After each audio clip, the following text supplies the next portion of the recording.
Hi everybody, I'm back again. Feel good this morning, so I got some stuff I'd like to say and talk about, if it's not too much, I guess. Things I think you guys should know. Let's talk water changes today. Water changes, a lot of you have your siphons and your Python hoses and stuff you connect right to your tanks, right? And you drain your water and you fill your water back up. My suggestion is stop doing that.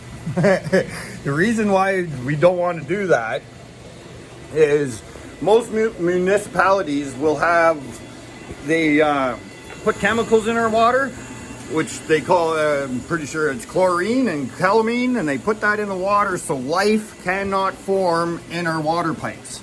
So it's a chemical they add to the water, so inside the pipes, as they're transporting it from the pump houses to your houses, inside those pipes, life cannot start to grow and form. So think of that as, we'll try and think of it that way. So when your water is coming out of your municipal tap to your house, it's basically dead water.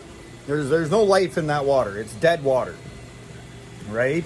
So what we usually do is, most people, they hook it up to their sink, they run it to their tank, they suck out the water they want to suck out, and then they turn their tap back on, and then they fill the tank back up.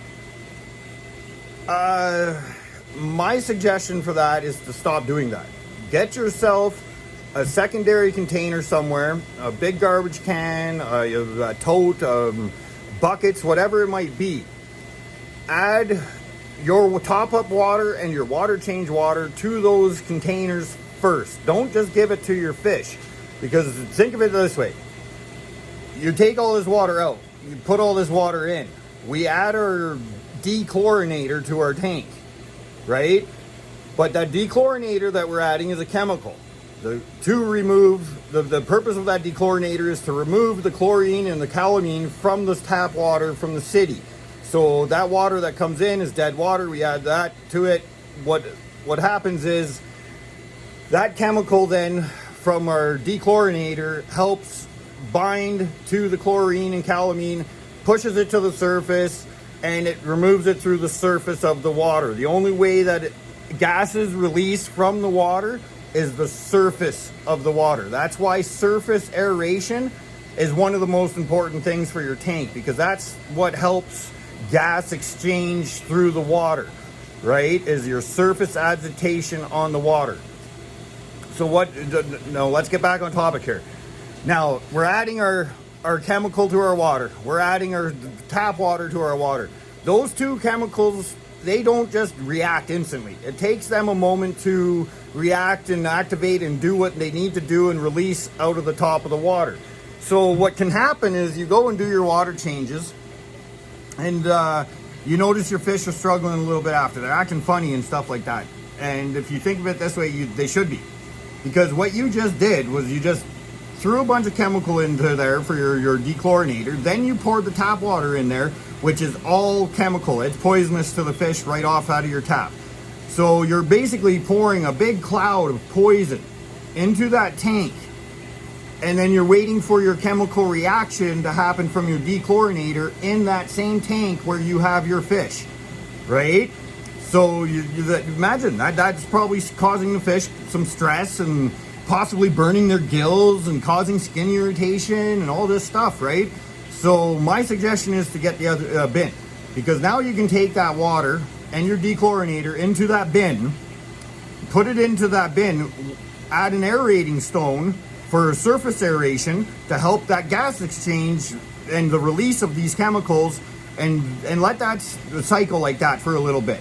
And then pump it from that container, or have the container pump, you could put the container up higher than where the tank is, and then you can just siphon the water from that container into the tank.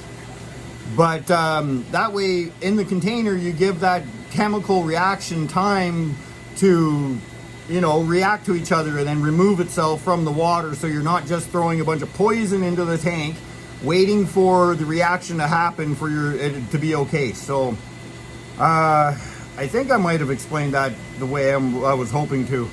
But I wanted to explain a little bit on water changes and maybe possibly what you are doing to your fish, just going straight from your tap, you know. So maybe if you can, or my biggest suggestion is to get another container to let the water settle like I do here. I bring my water from the tap here, and then I let that water aerate, and all my reactions happen here. So that way when the water's all cleaned out and all that gases and chemicals have released through the surface aeration, I then give it to my fish. So that way it's a little better that way. But yeah, I just thought I'd share that with you. Hopefully I got that pretty well explained. I'm sure I'll watch it back later and maybe have to make another one just to try and catch up on what I actually said. But I feel good today. I just got something to say. I thought I'd share it with you guys. Have a good day. Talk to you guys later. Bye now.